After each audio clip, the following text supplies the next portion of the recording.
Terima kasih. Saya menanggapi, nanti tidak saya semua, nanti akan saya tanggapi mungkin melalui Pak Fakan dan melalui Pak Hasan.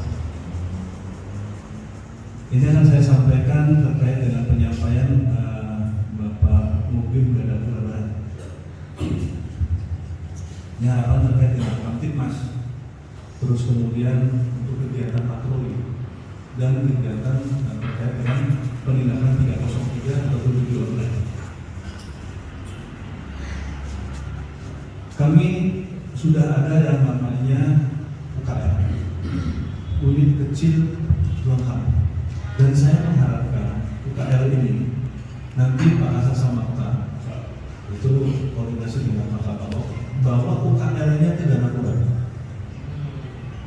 bahwa UKR-nya tidak akurat, mulai nanti bahwa bukan akurat, nanti bersama-sama dengan Polsek dan Polsek. Tapi harapan saya pernah dulu di sipil itu ada yang namanya balapan motor, trek ya. Ya. Nah, kita tidak menindak, tapi kami bawa sesepuh tempat tersebut.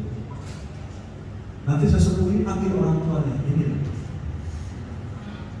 Nah, jadi tanggung jawabnya kita bagi sama-sama dengan orang tua. Nah, begitu pun nanti UKR saya harapkan nanti dengan sesepuh yang ada di Gadapura. Jadi bukan hanya UKR aja. Tetap, sesepuh yang panggil orang tuanya. Ini seperti ini. Biar tugasnya orang tua pun ada. Harus ada. Mungkin setuju ya. Pak Polsek nanti siapkan sesepuh bersama-sama. Mungkin itu terkait dengan 303. Nanti akan dilanjutkan oleh Pak Hasan Presiden juga terkait dengan 303 dan beberapa lainnya untuk memberikan gambaran kepada kita sekalian.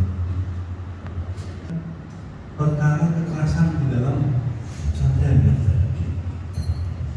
nanti juga akan disampaikan oleh Pak Hasan Presiden secara rincinya. Tetapi diberikan gambaran apapun jenis kekerasan itu sebenarnya tidak boleh. Apapun jenis kekerasan tidak diperbolehkan. Nah, memang sekarang tantangannya seperti itu. Mendidik itu tidak selamanya dengan kekerasan. Di situ memang sekarang sudah dunianya berbeda dan memang juga sistem pendidikannya pun sudah berbeda. Nanti Pak Hasan Presiden bisa. Kemudian lagi dari Ketua KNP terkait dengan sosialisasi di Gampong terkait dengan keluhan layanan. Nanti Pak Kapolsek sudah agendakan bersama-sama dengan Pak Kasat Binmas bersama dengan Pak Kasih Propam diagendakan ke desa-desa yang ada di Gadapura. Buatkan agendanya laporan desa. Kemudian lagi terkait dengan ini tadi disampaikan juga di badan itu terkait dengan tilang. Perlu disampaikan tilang ini adalah salah satu upaya penegakan hukum sebenarnya. Di kepolisian khususnya di bidang lalu lintas itu ada dua terkait dengan kegiatan simpatik. Ada namanya operasi simpatik. Itu kita tidak melakukan penilangan. Ada juga yang namanya operasi patuh. Itu sudah pasti melakukan penilangan. Semuanya ada tujuan.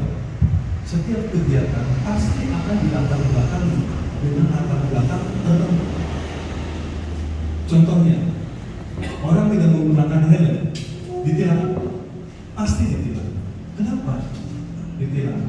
Karena posisi kalau orang pada saat mengemudi ataupun lalu lintas di jalan pada saat dia laka, pasti lakanya akan fatal.